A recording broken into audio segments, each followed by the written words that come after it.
सातवां अध्याय चंड और मुंड का वध।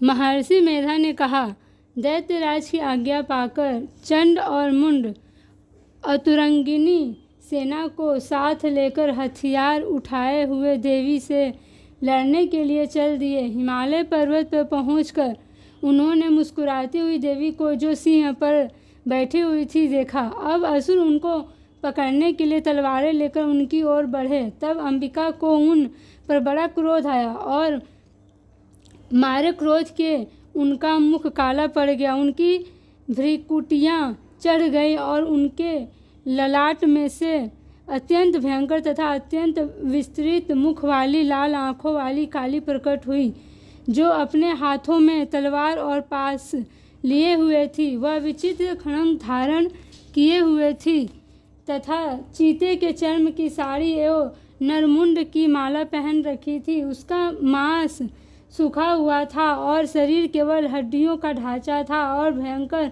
शब्द से दिशाओं को पूर्ण कर रही थी। वह असुर सेना पर टूट पड़ी और दैत्यों को भक्षण करने लगी। वह पार्श्वरक्षकों, अंकुशधारी महावतों, हाथियों पर सवार योद्धाओं और घंटा सहित हाथियों को एक हाथ से पकड़ पकड़ कर अपने मुख में डाल रही थी। और इसी प्रकार वह घोड़ों, रथों, सारथियों व रथों में बैठे हुए सैनिकों को मुंह में डालकर भयानक रूप से चबा रही थी। किसी के केस पकड़कर, किसी के गर्दन पकड़कर, किसी को पैरों से दबाकर और किसी दैत्य को छाती से मसलकर मार रही थी।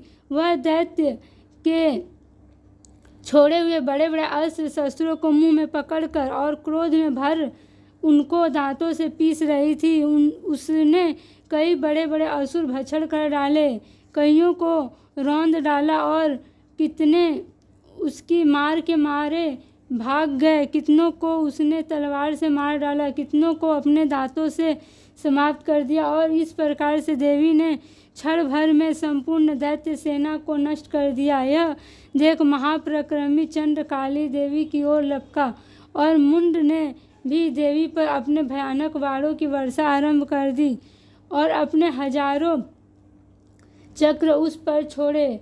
उस समय वह चमकते हुए बाण वह चक्र देवी के मुख में प्रविष्ट हुए इस प्रकार दिख रहे थे, जैसे मानो बहुत से सूर्य मेघों की घटा में प्रविष्ट हो रहे हो। इसके पश्चात भयंकर शब्द के साथ काली ने अत्यंत जोश में भरकर विकट अट्टहास किया। उस समय उसका भयंकर मुख देखा न जाता था और उसमें से उसके श्वेत दांत दिखाई दे रहे थे। फिर उसने तलवार हाथ में लेकर हूँ शब्द कह कर उसके ऊपर आक्रमण किया और उसके केस पकड़कर उसका सिर काटकर अलग कर दिया। चंड को मरा हुआ देखकर मुंड देवी की ओर लपका, परंतु क्रोध में भर उसे भी अपनी तलवार से यमलोक पहुंचा दिया। चंड और मुंड को मरा हुआ देखकर उसकी बाकी बची हुई सेना वहां से भाग गई। इसके पश्चात काली चंड और मुंड के कटे हुए सिरों को लेकर चंडिका के पास गई और प्रचंड अट्टहास के साथ कहने लगी, ले देवी, चंड और मुंड दो महादैत्यों को मारकर तुम्हारी भेंट कर दिया है। अब शुंभ और निशुंभ को तुमको स्वयं वध करना है। महर्षि मेधा ने कहा। वहां लाए हुए चंड और मुंड के सिरों को देखकर कल्याणमयी चंडी ने काली से मधुर बाणी में कहा, देवी, तुम चूंकि चंड और मुंड को मेरे लेकर पास आई हो, अतः संसार में चामुंडा के नाम से तुम्हारी ख्याति होगी।